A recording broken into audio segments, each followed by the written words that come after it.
안녕하세요. 가진 것 다 다른 자식들 퍼주시고 이제 와서 저희랑 살겠다는 어머님과 엮는 30대 부부 중 아내예요. 남편과는 직장 생활을 하면서 알게 된 사이입니다. 같은 부서는 아니었지만 큰 프로젝트를 같이 진행하게 되면서 서로 알게 되었어요. 이후로 특별한 계기가 있던 것은 아닌데 서로 점점 가까워졌고 그러다 본격적으로 사귀기 시작한 건 지금으로부터 6년 전입니다. 이후로 딱히 숨기지 않고 연애를 했어요. 회사가 다행히 사내 연애를 장려하는 분위기라서 가능했던 일이었지요. 그러다 재작년 결혼을 했는데 그때는 이렇게 될 거라고는 상상도 못했네요. 저는 서울에서 차로 8, 9시간은 걸리는 지방에서 나고 자랐습니다. 친정 부모님은 농사를 지으시는데 땅은 2만 평 정도고 여러 작물을 다루십니다. 일할 사람이 없어서 외국인 노동자들을 쓰고 계시고요. 돈은 제법 되는 걸로 알아서 친정아버지도 농담처럼 회사 다니다 힘들면 때려치고 내려와서 농사나 지어라 하시는데 그럴 때마다 친정어머니는 아주 질색을 하시지요. 저는 저희 부모님 직업을 부끄럽게 생각해 본 적은 한 번도 없습니다. 하지만 서울에 있는 대학에 합격해 상경하게 된 이후로 서울 사람들이 농사에 대해서 저와는 조금 달리 생각하고 있다는 걸 알게 되었어요. 어쩌다 친정 부모님이 농사를 짓는다고 하면 다들 돈은 안 되고 힘든 일을 하신다고 생각하는 눈치더라고요. 처음엔 그런 반응이 속상해서 그런 편견을 바로 잡아주고 싶은 마음에 이렇게 저렇게 구구절절 설명을 하기도 했는데 그래도 별로 달라지는 것도 없고 저도 힘들더라고요. 그래서 요새는 그냥 농사 지으신다 이야기하고 이후로 상대가 어떻게 생각을 하건 말건 관심을 두지 않는 편입니다. 반면에 저희 남편의 경우 서울에서 2시간 정도 떨어진 곳에서 나고 자란 사람이에요. 아버님, 어머님 두 분이 같이 식당을 하셨는데 한때는 TV에도 나오고 했을 만큼 인기가 있었던가 봐요. 그런데 그 식당을 다른 자식들하고 상의도 없이 몇 년 전 아주버님한테 넘겨주셨답니다. 저희 남편에게는 위로 4살 많은 형과 아래로 2살 어린 저와 동갑인 신우가 있거든요. 그런데 저희 남편과 달리 아주버님이 오랫동안 진로를 정하지 못하고 방황을 했던 모양이에요. 그렇다고 아버님 어머님이 그걸 보고만 계셨던 건 아니고 이거 배운다 하면 돈 대주고 저거 배운다 하면 돈 대주고 그러셨다는데 그럴듯한 결과를 한 번도 낸 적이 없었답니다. 감옥은 돈만 몇 천은 될 거라대요. 그리고 그 와중에 장가도 갔는데 벌어놓은 돈이 없으니 무슨 돈으로 장가를 갔겠어요? 그 또한 전부 저희 아버님 어머님 주머니에서 나온 돈이었지요. 그런데 문제는 장가까지 간 아주버님이 밥벌이를 못하니 형님이 같이 사내 못 사내 하고 난리를 쳤던가 봐요. 그러니까 그 형님 달래준답시고 아버님 어머님이 하시던 식당마저 기어이 아주버님한테 넘겨주신 거지요. 그리고 여기서부터 저랑 남편이 화가 나는 부분인데 잘 되는 식당을 물려받았으면 책임감을 가지고 이끌어 나갈 생각을 해야 하잖아요? 그런데 툭하면 이래서 문 닫고 저래서 문 닫고 재료 손질하기 까다롭다고 메뉴를 홀딱 없애고 그러니까 가게가 금방 내리막길을 걷더라고요. 그래도 어떻게 또 막판에 어머님 아버님이 마지막 당신들 노후자금 다 끌어다가 대주셔가지고 용케 문은 안 닫았는데 전 솔직히 시간 문제라고 봅니다. 신우도 사는 건 녹록지 않은 모양새였어요. 남편보다 어린 신우였지만 대학 졸업 후 동네 작은 회사에서 일 좀 하다가 바로 시집을 갔거든요. 결혼하자마자 애 갖고 그래서 회사 관두고 이후로 애를 연년생으로 둘이나 낳으면서 완전히 전업주부가 되었다대요. 그리고 신우 남편은 동네에서 작은 카페를 하는데 처음엔 괜찮았던 모양이에요. 하지만 신우 남편이 카페 열고 2년이나 지났나 그 즈음에 바로 옆 건물에 대형 프랜차이즈 카페가 들어왔답니다. 뭐 그래도 작은 카페 찾아주는 손님들이 있긴 해서 이래저래 버티고는 있는데 매번 죽는 소리가 장난 아니에요. 그리고 어머님 아버님이 도와주신답시고 대출까지 받으셨다 들었습니다. 말로는 신우가 갚는다고 했는데 누가 갚고 있는지 그 속을 누가 알겠어요. 이런 모든 사정을 결혼 전에 알았다면 제 결정이 좀 달라졌을까요? 그럴지도 모르지요. 하지만 결혼 전에는 그저 어머님 아버님이 식당을 하시고 TV에도 나왔다 해서 더 깊게 파고들 생각을 못했어요. 식당에 가보시면 알겠지만 내부 인테리어도 그렇고 제법 그럴듯하거든요. 그리고 아주버님이나 신우 다 가정 꾸리고 잘 산다 하는데 제가 솔직히 어떻게 해놓고 사는지 뭘 먹고 사는지까진 따질 수 없잖아요? 그저 가족들 다 자기 밥벌이는 하고 사는구나. 그럼 됐다 싶었네요. 남편하고 저 두 사람만 놓고 봤을 때는 솔직히 비슷비슷한 조건이기도 했고요. 결혼할 때 시댁으로부터 도움은 전혀 받지 않았습니다. 지금에서야 생각해보면 남편이 먼저 성인들이 결혼하는 건데 부모님 도움을 받는 건 아닌 것 같다. 반반이 어떻고 저떻고 한 게 다 쉬운 건가 싶기도 해요. 어차피 아버님 어머님은 저희를 도와주실 형편이 못 되었으니까요. 하지만 그때는 남편이 하는 말이 그럴듯하다. 일리가 있다 싶었어요. 그리고 어쨌든 저희 부모님도 농사로 힘들게 돈을 벌고 계셨으니 저도 손 벌리고 싶지 않았고요. 친정 부모님은 그래도 아무것도 안 해가면 시부모님 눈밖에 나지 않겠냐며 예단 비용으로 2천만 원을 주셨는데 솔직히 그 돈은 제가 중간에서 가로챘어요. 가로챘다기보단 원래는 결혼 준비로 바빠서 신혼여행을 다녀온 뒤 친정 부모님하고 다 같이 모이는 자리를 만들어서 전해드릴 생각이었거든요. 어쨌든 저희 부모님이 큰돈 쓰시는 건데 체면 좀 살려드리고 싶었으니까요. 그런데 어머님이 그 복을 당신 발로 차시대요.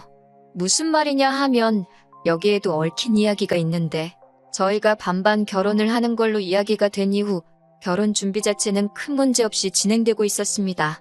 집은 남편과 제가 모아둔 돈을 합치고도 부족해 대출을 받아서 서울에 있는 아파트 전세로 일단 들어갔어요.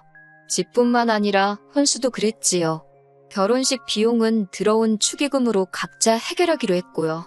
그런데 결혼식 당일날 어머님이 급하게 쓰실 곳이 있다며 축의금을 달라고 하시대요. 결제는 해야 되는데 어머님이 옆에서 계속 축의금 타령을 하시니 정신도 없고 그래서 일단은 알겠다 하고 빌려드렸습니다. 사실 결혼식도 말이 나와서 말이지만 시댁 사정에 맞춰서 시댁이 있는 지역, 저에게는 아무런 연고도 없는 곳에서 하게 되었어요. 신부인 제가 불편한 건 차치하고라도 그러면 일단 저희 친정부모님부터 시작해서 멀리서 오는 저희 쪽 하객분들이 탈 버스 대절 비용이라던가 그런 건 시댁에서 해주셔야 하잖아요. 그런데 안 해주셨어요. 이 핑계 저 핑계 대시면서 저도 나중엔 치사해서 말도 안 꺼냈지만요. 그런데 그런 와중에 축의금까지 그렇게 가져가시곤 언제 주실 거냐 물으니 그 돈은 당신이 그간 뿌린 돈을 수거한 거나 마찬가지라며 못 준답니다. 황당했지요. 솔직히 하객 대부분은 남편 하객이었으니까요. 그리고 더 황당한 건 그렇게 가져간 축의금을 알고 보니 아주버님한테 주셨더라고요. 아주버님이 그때 마침 급하게 식당 일로 돈이 필요했다나요? 말로는 1,000만 원도 안 됐다는데 1,000만 원이고 500만 원이고 돈은 돈이잖아요. 며느리로서 이렇게 말하자니 그렇지만 어머님도 아주버님도 괘씸해서 예단으로 드리려던 2,000만 원 안 드린 거예요. 이후로 솔직히 저나 남편이나 시댁 식구들하고는 뭐 크게 교류가 없었습니다. 물론 매달 어머님 아버님 쓰시라고 30만 원씩 용돈 보내드렸고 명절이나 시부모님 생신처럼 저희 도리를 해야 하는 날은 챙겼지만요. 그 외엔 가족 모임이라던가 그런 건 굳이 나서지 않았네요. 그러다가 아버님이 저희 결혼한 지 2년쯤 되던 해에 간암 판정을 받으셨어요.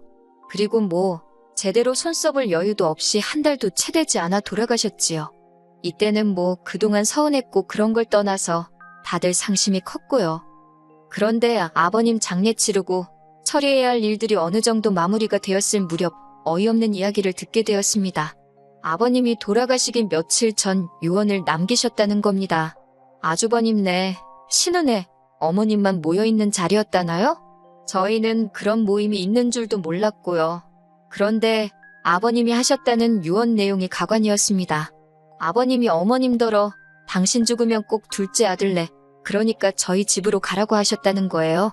그 이야기를 듣자마자 저도 모르게 왜요 소리가 입에서 절로 튀어나가더군요. 왜 저희 집으로 가라고 하신 거냐니까 그 의중이야 당신인들 알겠냐 하시더니 아주버님이랑 신우가 돌아가신 아버님의 마지막 말씀이니 저희가 그 말씀을 따랐으면 좋겠다는 겁니다. 어이가 없어서 일단은 안 된다고 했어요. 남편도 옆에서 말도 안 되는 소리 하지 말라고 그러더라고요. 그리고 이후로 아버님 돌아가시고 한반년이나 되었을까요? 어머님이 언젠가부터 속이 미식거리고 머리도 아프고 몸 여기저기가 안 좋다고 툭하면 전화로 앓는 소리를 하시더라고요. 사실 아버님도 간암 판정 받기 직전에 보이신 증상이 속이 미식거린다, 머리가 아프다, 어머님 하시는 말씀이랑 비슷했거든요. 그러니 신경을 안 쓸래야 안 쓸 수가 없대요. 그런데 아주버님이고 신우고 누구 하나 어머님 모시고 병원 가는 사람이 없더라고요. 그래서 남편하고 상의 끝에 일단 올라오시라고 하자 병원에 모시고 가자 했어요. 저희가 일하는 회사가 모 대학병원이랑 연계가 잘 되어 있어서 병원에 모시고 가는 건 좀 번거롭긴 해도 어려운 일은 아니었거든요. 그렇게 어머님이 올라오셨습니다. 그런데 무슨 어디 여행이라도 가시는 분 마냥 짐을 많이도 사오셨더라고요. 황당했지만 어차피 내려가실 땐 태워다 드릴 생각이었으니까 대수롭지 않게 생각했어요. 그리고 이튿날 병원에 모시고 가서 검사받고 결과가 나올 때까지 저희 집에 계시겠다고 우기셔서 그래 뭐 혹시나 결과가 안 좋으면 다시 모시고 가야 할 수도 있단 생각에 계시라 했습니다.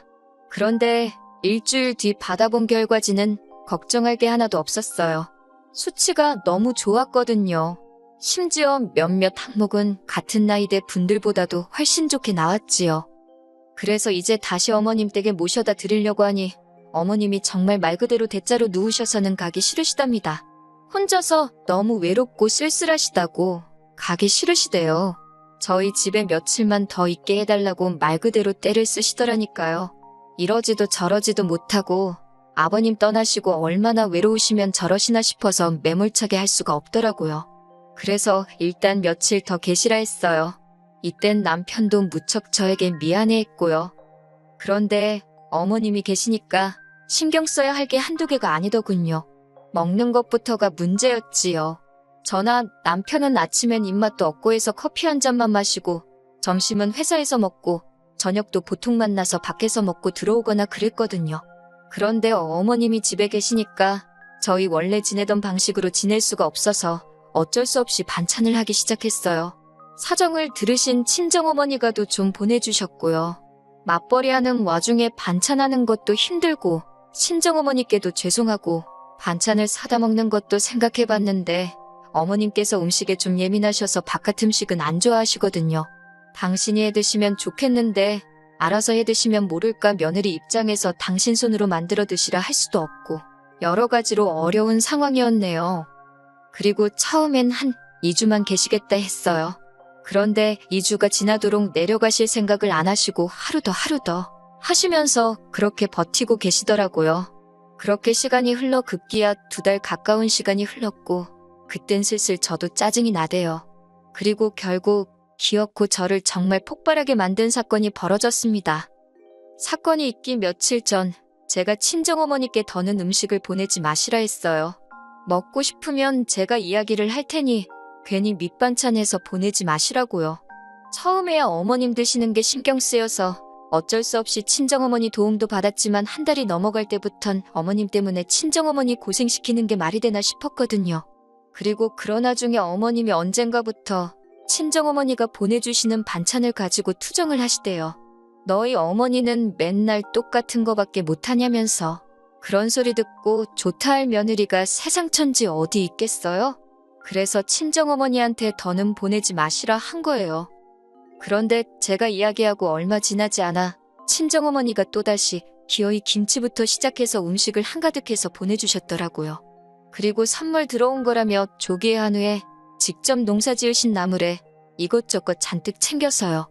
택배가 금요일 낮에 도착했다고 연락이 왔고 냉장고에 넣어야 할 것도 있었으니 어머님더러 받아서 냉장고에 좀 넣어달라 했습니다. 지난번엔 홧김에 이제 보내지 마시라 했지만 또 막상 친정어머니가 보내주신 반찬이 냉장고에서 저를 기다리고 있을 걸 생각하니 빨리 퇴근해서 밥 먹고 싶단 생각밖에 안 들대요. 그렇게 들뜬 마음으로 집에 돌아왔습니다. 집에 도착하니 어머님은 TV를 보고 계셨고 집은 어느 때와 마찬가지로 엉망이었어요. 치사하게 들릴지 모르겠지만 저희 어머님은 저희 집에 계시는 동안 솔직히 말해서 청소기 한 번 돌려주신 적 없고 남편 양말 한 짝 개어주신 적 없습니다. 아무튼 배도 고프고 허기가 졌지만 청소부터 해놓고 먹자 싶어서 불이 나게 집 정리를 시작했어요. 어머님은 점심에 뭘 드신 건지 설거지도 평소보다 많이 쌓여 있었고 그래도 이래저래 정리가 끝나갈 때쯤 남편도 퇴근을 해서 집에 들어오대요.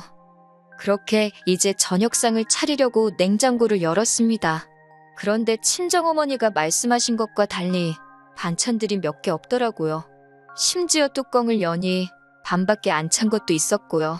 그래서 어머님께 이게 전부냐 물으니 어머님이 아무렇지도 않은 표정으로 반찬이 너무 많아서 신우를 불러서 챙겨주셨다는 겁니다. 제가 황당해서 저한테 말도 안 하고 신우한테 준 거냐니까 그럼 당신이 그런 것도 저한테 허락을 받아야 하냐대요. 어이가 없어서 저희 친정어머니가 보내주신 거잖아요. 라고 대꾸하니 니네 친정어머니가 너 혼자 먹으라고 보냈겠냐면서 저더러 욕심도 사납다 그러시는 거예요. 그러면서 저더러 성격을 좀 고쳐 그러는데 황당해서 말도 잘 안 나오대요. 그리고는 설마 싶어서 냉동실을 열어보니 친정어머니가 보내주셨다는 것들도 하나도 안 보였어요. 제가 조기랑 한우랑 나물 말린 건 다 어딨냐고 하니까 어차피 니들 집에서 밥도 잘 안 먹지 않냐면서 거기 신혼에는 애들도 있고 그래서 그것도 줬답니다. 얼마나 아무렇지 않은 표정으로 뻔뻔하게 말씀하시던지 황당해서 기가 차더라니까요. 저는 말 그대로 할 말을 잃었습니다. 어쩜 저렇게 뻔뻔하신가 싶고 어디부터 따져야 되나 화가 나서 머리가 안 돌아가는 느낌이었달까요. 그런데 그때 모든 상황을 지켜보고 있던 남편이 재산은 형한테 다 퍼주고 이제 퍼줄 게 없으니 우리 집 냉장고를 신우한테 퍼주냐면서 도대체 나한테는 뭘 해주려고 이러는 거냐고 빈정대기 시작했어요. 그러자 어머님께서 당신 사는 집 거기 보증금 빼서 저희 주신답니다. 저는 솔직히 그때까지 그 집은 그래도 어머님 아버님 명의로 돼 있는 줄 알았는데 반월세라는 사실을 알고 깜짝 놀랐어요. 남편이 그러자 그까짓 거 보증금 뭐 2천이나 되냐 3천이나 되냐 짜증을 내더니 그 돈 받고 독박스를 잇냐면서 대뜸 어머님더러 집에 가게 짐 챙기라 그러대요.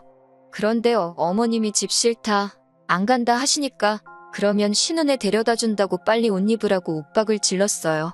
저는 남편이 그 정도로 세게 나올 줄은 몰랐고 못 간다 버티시는 어머님을 보니 마음이 좋지가 않더군요. 그렇지만 남편을 말리거나 나서고 싶지는 않대요. 저도 저대로 어머님께 서운하고 맺힌 게 있었으니까요. 어머님이 이런 법이 어딨냐. 네 아버지 유언 못 들었냐. 어떻게 네가 나를 내쫓냐며 못 간다고 버티시는데 이게 다 무슨 꼴인가 싶고 한숨만 나오더군요. 그래도 결국엔 남편이 어머님을 끌고 나갔습니다. 그리고 베란다에서 내려다보니 남편이 기어이 어머님을 차에 태우더라고요. 그리고 곧이어 남편이 전화로 저한테 어머님 짐 가지고 내려오래요. 전 그때 남편이 시키는 대로만 움직였어요. 그렇게 어머님 짐을 챙겨서 1층으로 내려가니 남편은 운전대를 잡고 씩씩거리고 있고 어머님은 흐느끼고 계셨습니다. 당신이 뭘 그렇게 잘못한 거냐며 너네는 여유 있게 살지 않냐. 아주버님 내하고 신혼에는 그게 안 되니까 좀 도와준 건데 그걸 이해를 못하냐면서. 하지만 제가 보아하니 반찬을 준 게 문제가 아니라 그간 남편 가슴에 맺힌 게 있던 게 그렇게 터져나온 게 아닌가 싶어요. 그러니 더욱이 제가 끼어들 수도 끼어들고 싶지도 않았네요. 그리고 남편과 함께 차에 올라탔고 그 길로 신우네 집으로 향했습니다. 신우네 집 앞에 도착해 신우를 불러냈고 그대로 어머님을 내려드렸지요. 신우가 어머님을 보더니 놀라면서도 난처한 얼굴로 지금 이게 무슨 일이냐고 저희에게 묻길래 어머님한테 직접 여쭤보라 했네요. 그러니까 신우가 대뜸 지금 반찬 몇 개 가져가서 이러는 거냐며 신경질을 내는 게 아니겠어요? 그러자 남편이 반찬 몇 개, 어머니야 그렇다 쳐도 너는 그러면 하다못해 잘 먹겠다 연락이라도 하는 게 예의 아니냐면서 사가지가 없다고 욕 비슷하게 뭐라 했지요. 그러자 곧이어 신우 남편도 튀어나왔는데 뭘 처먹다 나왔는지 입가가 번질번질 재수 없더라고요. 더는 상종할 필요도 없다 싶어서 그대로 남편하고 집에 돌아왔습니다. 그리고는 뭐 아주버님한테 전화 오고 신우한테 전화 오고 하는데 남편이 먼저 나서서 우리는 못 모신다고 딱 못을 박더군요. 전화 내용이야 제가 다 듣진 못했어도 이후로 지금까지 연락이 없는 걸로 봐서는 얼추 정리가 된 것 같습니다. 솔직히 저도 그렇고 남편도 그렇고 마음이 후련하고 그런 건 아니에요. 그런데 뭐 남편이 먼저 다 필요 없다. 사람 대접해주는 처가에 더 잘하고 살겠다 하니 저로서는 거절할 이유도 싫다 할 필요도 없잖아요. 제가 알기로 어머님은 결국 집으로 돌아가셨어요. 그러게 자식 셋 고루고루 챙겨주셨으면 얼마나 좋았을까요? 아니면 아예 다들 각자 도생하게 내버려 두시던가. 어머님 처지가 안타깝긴 하지만 어쩌겠어요. 시간이 해결해주면 다행이고 아무튼 이렇게 말해도 될지 모르겠지만 사람이건 뭐건 뿌린 대로 거둔다는 말이 딱인 것 같습니다.